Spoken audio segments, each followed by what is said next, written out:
Brandon. How you doing tonight? I'm cold in Los Angeles. Hey, it could be worse. You could be in the Midwest. Yeah, I had some dealings with the Midwest as a lad, so I definitely understand. It's not supposed to be cold here, so it's stupid. It's like 40 or less right now. All right, I basically have interviewed most of your cast from Song of the Shattered, so I suppose I'll start there. Interesting film. You were really good in it. I thought you were better in 15 Till Midnight, but that's my personal opinion. Yeah. What's your take on how the story came about and what was involved in the writing process? Well, it's a really personal story. About 80 to 90% of it is actually based on either sort of witnessed or experienced when I was growing up. That I had sort of toyed with using as a basis for a film for like many, many years, in various forms. Like one of them was, I think one of the first versions was like when I was like 20, I had this idea about a vigilante who went around essentially killing people that were, like tracking down people that were guilty of spousal abuse, killing them, with a bat, ironically. But I never really wrote it or never really did anything with it. It was one of those stories that had to be right, since it's based partially on, real life. So, I'd say last summer, I wrote a short version of it that was actually the portion that's the first 20 minutes of the film, like up until the Michael character is killed. And that was meant to be part of an anthology, which all of these low-budget horror filmmakers were suddenly wanting to do for a short time, which seemed to sort of already phased out. I think it's because a couple of them had somewhat success with it, like Slices of Life. Life actually seems to be one of the more well-received ones that actually got finished. But yeah, so that was originally written to be part of an anthology film that Devaney and myself were working on. And the funding was gotten for the entire film and everything, and literally almost like at the last minute, when we were getting ready to go to shoot it, the other, I guess, producer, or whatever you want to call it, actually just completely flaked and the entire thing fell apart. So here we were stuck with, trying to figure out what to do. And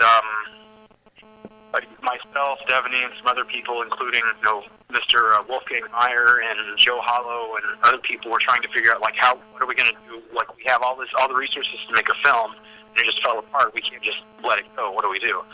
So, one of the first ideas we actually had ended up becoming what Joe wrote into cut, ironically. But that was very elaborate, enough time to properly prepare for it. So one night, Devaney thought, wait a minute, we have this short for Song of the Shattered, which we were going to shoot anyway. Why don't we just extend it?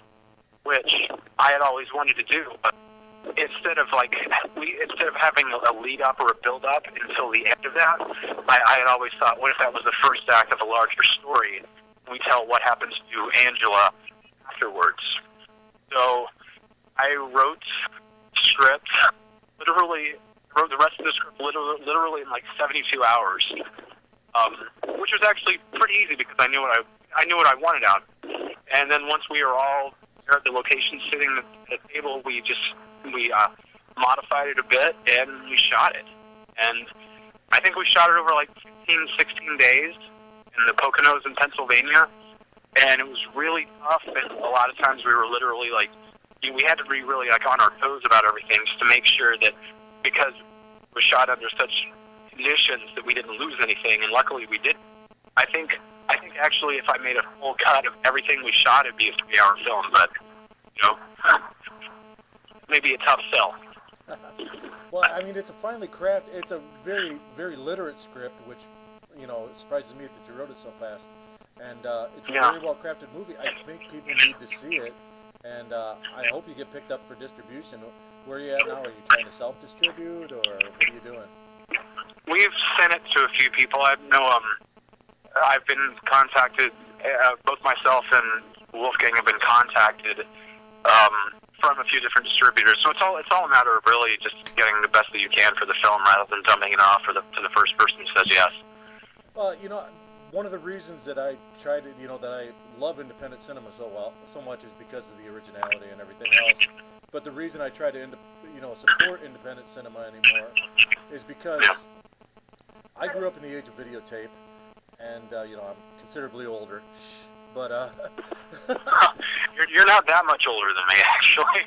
you guys don't have a Vestron, an Avco Embassy, a Canon, a Concord, you know, a decent, solid independent company that can distribute. I know. I would love to have like a Concord or a Canon.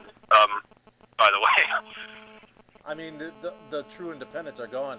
You have basically Troma, Lionsgate, who picks up some questionable product at best. I've had some hope for the After Dark series, but there's very few quality examples of movies they picked up, and some of the atrocious crap that they get national distribution for on 600-800 screens is incredible. I mean, when you think of something like the films that you have made, and you're struggling to get distribution. Well, it's funny because, you know, back in the day, in the age of Vestron, in the age of Canon, and even companies like Orion Cinema actually started very small, so did New Line, and a lot of these companies, which a lot of people aren't aware that at one point they were the tiny distributors. It's funny because they consistently turned out product and it was profitable. And I think some of the few companies you can even liken to that now are maybe the Asylum. But you know, no matter what people think about them, they consistently put out movies much in the way that Canon kindly did. But in terms of independent cinema, it's so many of the avenues, so many things so many resources people used to have gone away. And I think a lot of it could be due to the recession because people don't want to put out something that may or may not make money. Which is one of those things you really have to kind of bite the bullet on and accept, unfortunately. But yeah, it's definitely different these days, and I don't think any one person has actually figured out the key or the kind of end-all solution to anything yet. You know, every now and then, like Lionsgate or whoever will pick up a film, and you start to think, like, hey, this is going to start to change things, or maybe there's going to be more like this. Like when Paranormal Activity was picked up, I believe it was Paramount or whoever actually put out the film, issued this like saying they wanted to consistently put out lower budget films of the like $200,000 or less range, and that was about 2 years ago, and to date they haven't done that at all. Well, I think you run into as far as like a case like Paranormal Activity with Paramount and everything else, is you run into the same thing you run into in the music industry. You have something that's successful that they didn't have to pump a lot of money into, and then they go out and try to get the least common denominator and milk it to death. I definitely understand that because about 10 years ago when bands like Korn and Limp Bizkit and a lot of that genre of music got, you know, extremely, I guess, big, for lack of better words, I was in a band that sort of got lumped into that giant scene. And literally, it was almost like everything was piggybacking something else, whether or not it was a good band or not. It was like, okay, we have this band which sounds good, now let's get 10 bands who sound just like it. And then they're surprised when they fail. It's funny. Well, I'll get off the business end of things for a while. Well, I could go on and on. It's funny. It'd probably give us both headaches and make us want to go out and kill people, to be honest. I'll stay off Vivid for a second. I'll go to 15 Till Midnight because I've seen it. 15 Till Midnight is a film, in my opinion, looks probably 100 times more than the budget you actually have for it. I told you what it actually cost, right? Yeah, you did. And that shocked me. I mean, I was like, these guys know their way around the camera. But something like that I said something to Devaney about it, is a refreshing change for most independent cinema, because most people are doing the zombie comedies, the mindless slasher movies, and 15 Till Midnight and going back to Song of the Shattered are things that they have actually some character development. They actually have some emotional involvement with the viewer, and on 15 Till Midnight especially, I thought you really blew me away as an actor in that movie. And oh, thank you. That's something when we were shooting, it was too. hard to. when we were shooting, it was hard to keep track because I was producing as well. So I just sort of did my job and hoped for the best. One thing I did want to ask you about in Song is Shattered, and I asked Deneen about it, and I asked Devin about it. The refrigerator in that cabin. What the hell happened to it? The refrigerator in the cabin? Yeah, for some reason, I'm a weirdo. I notice stuff like this. The one scene at the dinner table. The reason that Eric was there fixing things. No, the refrigerator looked like somebody beat the shit out of it with the baseball bat. Oh, yeah, well, a lot of those, that's actually how we found it. That was a rental property. Yeah. Like a vacation. I think it was a vacation home. The actual owners only live in like 1 month out of the year. And, yeah, so that's actually how we found it. Yeah, Devaney said she didn't know what I was talking about. She goes, I'm going to have to go back and watch it now. I go, yeah, the refrigerator's fucked up. You can notice it in the background. It probably just seemed to fit so much that even if we did notice it, it was like, yeah, cool. So anyway, back to 15 till midnight. Like I said, the budget, it looks like 10 times what you told me the budget was, at least. And did you really, I mean, it took some balls to make an independent movie like that. I mean, you're talking a rubber reality picture almost. I think I referenced David Cronenberg in talking to you about it one time. But yeah, you did. Did you actually have any thoughts in the back of your head when you were making this? Like, oh my God, what am I doing? Why am I doing something this ambitious on this budget? To be honest, not really. That particular storyline was something I probably thought of when I was like 12. Like I may have told you this, like I was just sitting around going, I wonder if there's actually aliens out there, but instead of them being like the xenomorph or something, maybe they're people, and maybe it's like a mirror of our world. And I had no idea it was actually, a theory, like that was actually a real scientific theory. And then I'd say 5 or 6 years ago now, I kind of remembered that thought that I had when I was a kid, and I tried to develop like a plot based around that. But honestly, I never really thought of the scale of the film. I guess I have a problem. Like, I don't want to be told no for anything, or I don't want things to look or feel like they didn't cost anything, because I guess I don't know. It's hard to put it, but I don't know. It really, really never crossed my mind. And then, like when Wolfgang and I were location scouting for it and everything, we really just kind of used a lot of our own resources and just, I guess, a word that I don't think anyone actually says the word savvy. That's the word usually out. But we would literally like go into these like restaurants and places and just say, hey, can we shoot here for a while? This is how long it'll take. This is what we're gonna do. And people would just give us locations. Like even that warehouse location, which was actually used for the finale, as well as the duplicate scene at the very end. Mm-hmm. That was the same set as Step Up 3D. They actually shot on that same floor, and they left a lot of their stuff there. And we got that for, well, not very much money, I don't want to say. So it was just a matter of, I think, making the best film we possibly could with what we had, and not really forsaking anything just because it seemed like it could be expensive or intimidating.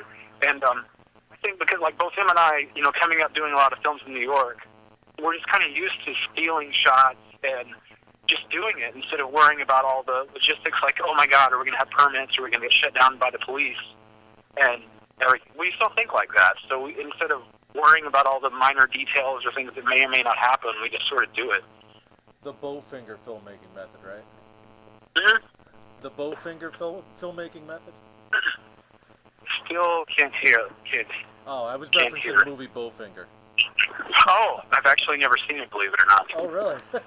Yeah. You kind of just described it. But anyway. Vivid. You could also say the Ed Wood technique, because I remember a scene in the movie when they're shooting Glenn or Glenda, and he sees the cops like 2 blocks away and says, oh my God, we don't have a permit. Run. But, instead of running, we just keep shooting. Okay, Vivid, you wrapped on this, you're editing now, right? Hold on, the reception's getting bad again for some reason. Okay. Let me step over here. That's fine. I don't have to edit this. Derek does. Okay, let's try again. Okay, Vivid. You're wrapped on that and you're in the editing phase now? Yes. All right. This, when I first saw the trailer, and I know I referenced David Cronenberg already, but I'm gonna hit you with another one. When I first saw the trailer, I watched about the first 30 seconds of it, and of course YouTube seized up and everything, and it had to buffer and whatever not. But first thing when I saw it visually, it was like somebody made an American Giallo, because it looked very first 5 minutes of Suspiria, blood and black lace-ish, with the primary colors, the big bright, But once I actually watched the trailer then and got into the rest of it, another very ambitious concept for you. So, what can you tell me about the plot that, without giving too much away?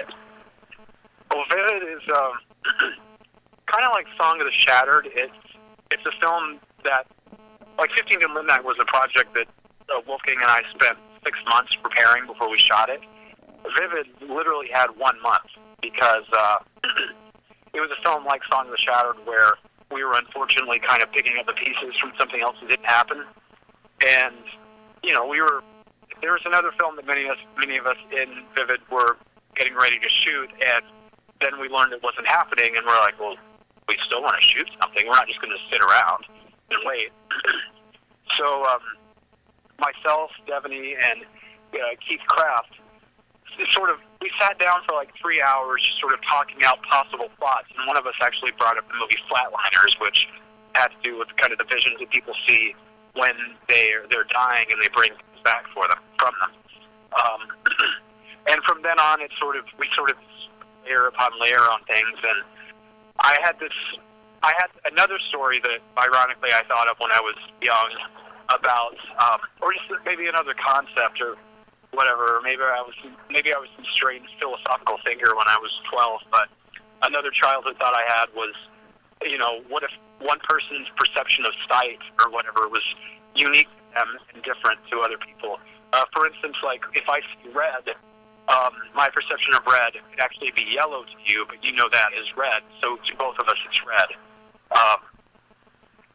So we sort of combined the 2 or 3 plots we were throwing out with that, and it essentially became a film about it's never really specified, but you're led to believe that it's a serial killer who has sort of metaphysical dealings, and he's able to put his own mind within the minds of other people. He doesn't actually control their bodies per se, but he does sort of have an influence on their thoughts, or maybe what their perception is or their memories.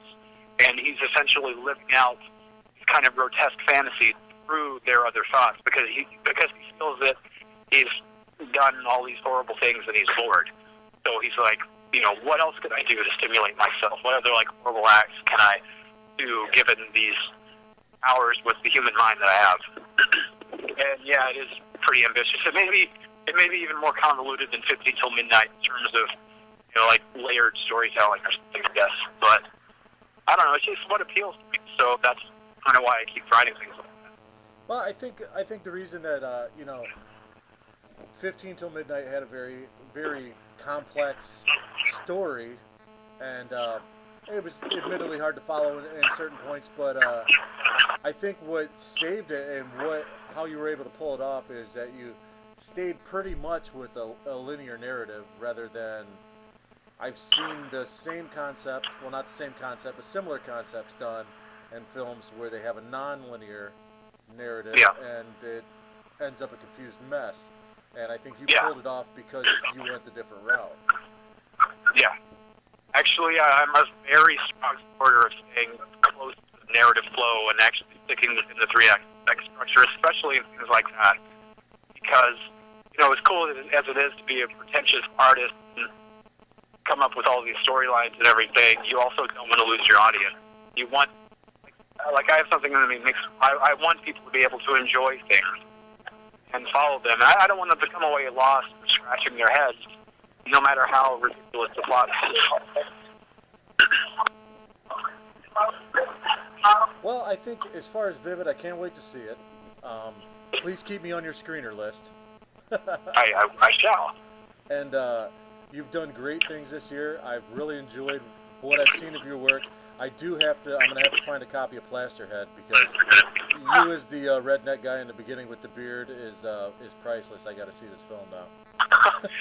that was shot long time ago now, and that's probably the only actual slasher I've done.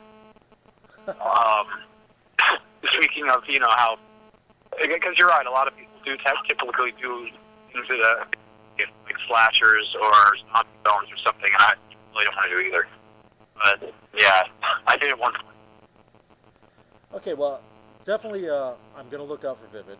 I'm going to look out for whatever else you got coming up this year. And what New Year's resolution do you plan on breaking next week? Wait, hold on. Someone just walked the trash can past me, and I didn't hear anything. Okay. I was going to say, can't wait to see what you got in store for us in 2011. What New Year's resolution are you planning on breaking next week? Well, you see, since I'm an old man, I don't really do anything bad. So, I don't know if I have any. I'll tell you what, if you're ever in Ohio, I do all my reviews for my bar. So, free drinks anytime you're in the neighborhood, That'd be an interesting place to, hell, we could do a lot of movie interviews, or reviews, right? I got the wall behind me covered with genre luminaries, so. Actually, I guess if I could say something, the only resolutions I had was, or I would have, that 2010 was kind of a relaunch year for me, because I've been doing this for a while, and I kind of feel like a lot of the things I was in weren't particularly good. And I'm thinking, like, why didn't I know this bug? And 2010 has been sort of a reset, because I feel that for the most part, some of the things that I was in, I feel were much more worthwhile, and I want to keep doing other things now that I've sort of gotten out of my rut. Well, I tell you what, I've just recently become aware of your work, and I'm very impressed with what I've seen so far, and I have mad respect for you as an actor and a writer. So, thank you, sir. No problem. Very much. Anyway, I'll let you get back to what you were doing. Thanks for the interview, and you always got a friend here at NerdRemix. If you ever want to come on a podcast again, let me know. Oh, definitely. And thank you very much for having me on. No problem. Thanks, Brandon. All right. Have a good night.